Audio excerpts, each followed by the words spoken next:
Obama orders a review of US aid to Egypt and Mlambo-Ngcuka's UN appointment welcomed. I'm Lebo Changela with this news update.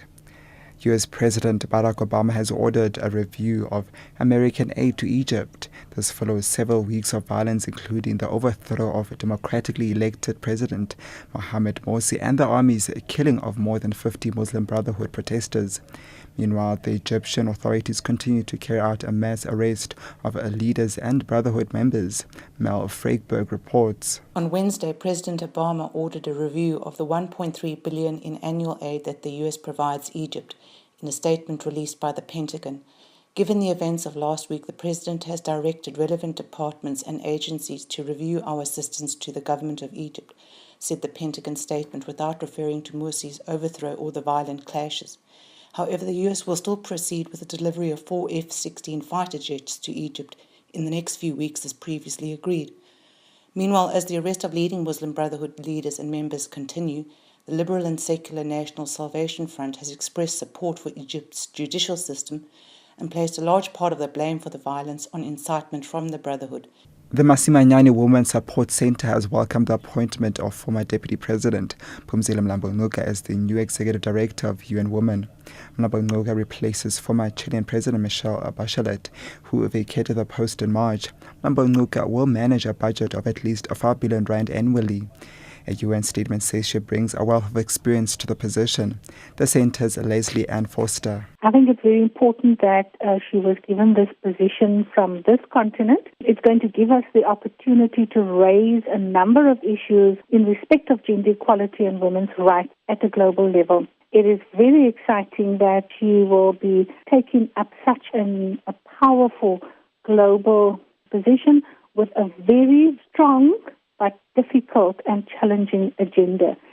Executive directors in South Africa get paid between 50 and 70 times more than the lowest paid South African worker.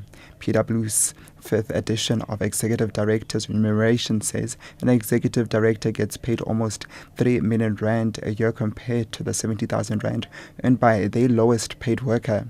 The report knows that total remuneration levels for executive directors on the JSE continue to increase over the past 12 months, but varied from industry to industry. Gerald Seegers is Human Resource Services Director at PwC. If you compare to the US, which is over 200, and in many other countries much higher, we worked out sort of at the top end, if you took just the JSE, okay, so that was just under 3 million. At the bottom end, we're saying, based on a sort of the bottom end level of employee, that was 70,000. If you look at the average wage, it's about 170.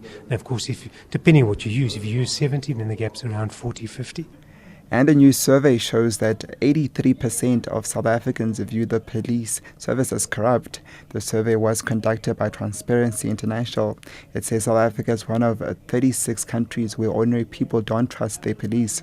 Norma Bolani reports. 36% of the 1,000 South Africans who participated in the survey admitted to having bribed a police officer. Corruption Watch Executive Director David Lewis said the findings confirmed that the increase in corruption was not a mere perception. He said Corruption Watch had received over 4,200 complaints on corruption and related matters since its launch in January 2012. He said half of these focused on abuse of public power and resources, both by the private and public sectors. Around the world, the survey showed that 27% of respondents had paid a bribe when accessing public services in the last 12 months. The survey was conducted among 114,000 people in 107 countries. Nomo Polani, SABC News.